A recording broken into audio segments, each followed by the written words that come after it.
আসসালামু আলাইকুম ওয়া রাহমাতুল্লাহি ওয়া বারাকাতুহু। আল হক মিডিয়া ভিশনে স্বাগতম।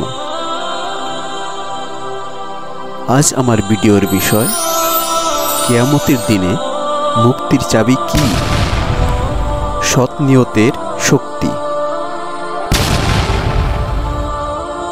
কিয়ামতের দিনে আল্লাহর সামনে আমাদের সব আমল হাজির হবে, কিন্তু আল্লাহ শুধু বাহ্যিক আমল নয়, বরং অন্তর নিয়ত যাচাই করবেন। সৎ নিয়তি হবে মুক্তির সবচেয়ে বড় কারণ। রাসূলুল্লাহ সাল্লাল্লাহু আলাইহি সাল্লাম বলেছেন, সব আমল নিয়তের উপর নির্ভরশীল। এই ভিডিওতে আমরা কোরআন ও হাদিসের আলোকে জানব কেন নিয়ত এত গুরুত্বপূর্ণ, কিভাবে নিয়ত আখিরাতে আমাদের মুক্তি দিতে পারে।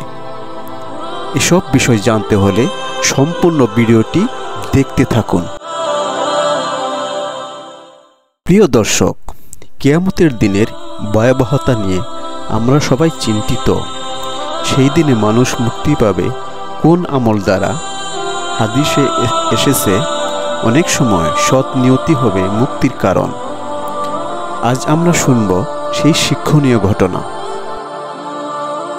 আল্লাহ সুবহানাহু ওয়া তাআলা কুরআনে বলেছেন, সেদিন কোনো সম্পদ কিংবা সন্তান কাজে আসবে না, শুধু সেই ব্যক্তি ব্যতীত যে আল্লাহর কাছে পবিত্র অন্তর নিয়ে হাজির হবে।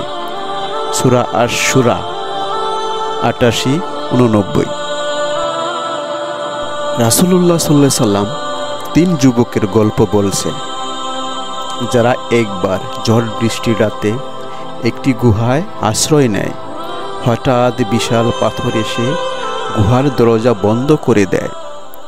তখন তারা বলল, আমাদের কেবল সৎ নিয়তের কাজগুলোই আল্লাহর কাছে দোয়া হিসেবে গ্রহণযোগ্য হবে। প্রথমজন বলল, আমি বাবা মাকে অত্যন্ত ভালোবাসতাম, প্রতিদিন তাদের আগে দুধ খাওয়াতাম। একদিন দেরি হলো, তারা ঘুমিয়ে পড়লেন। আমি তাদের ঘুম না ভাঙিয়ে পুরো রাত দাঁড়িয়ে রইলাম হাতে দুধ নিয়ে, সন্তানদেরও আগে দিলাম না।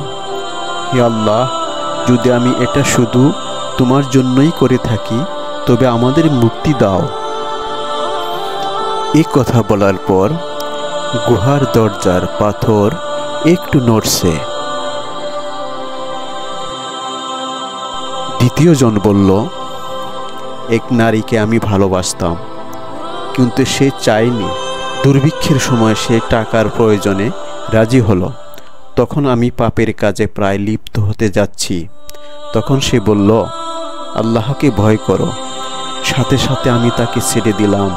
হে আল্লাহ, যদি আমি এটা শুধু তোমার ভয়ে করে থাকি, তবে আমাদের মুক্তি দাও। দ্বিতীয় ব্যক্তি এ কথা বলার পর গুহার দরজার পাথর আরো সরে যাচ্ছে।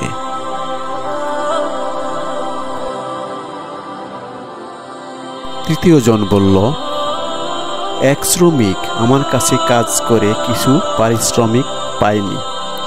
আমি তার টাকা দিয়ে ব্যবসা করলাম। তা বাড়তে বাড়তে অনেক সম্পদ হলো। বহু বছর পর সে ফিরে এলো। আমি বললাম, এ ধন সম্পদ তোমার। সে অবাক হলো, কিন্তু নিয়ে গেল।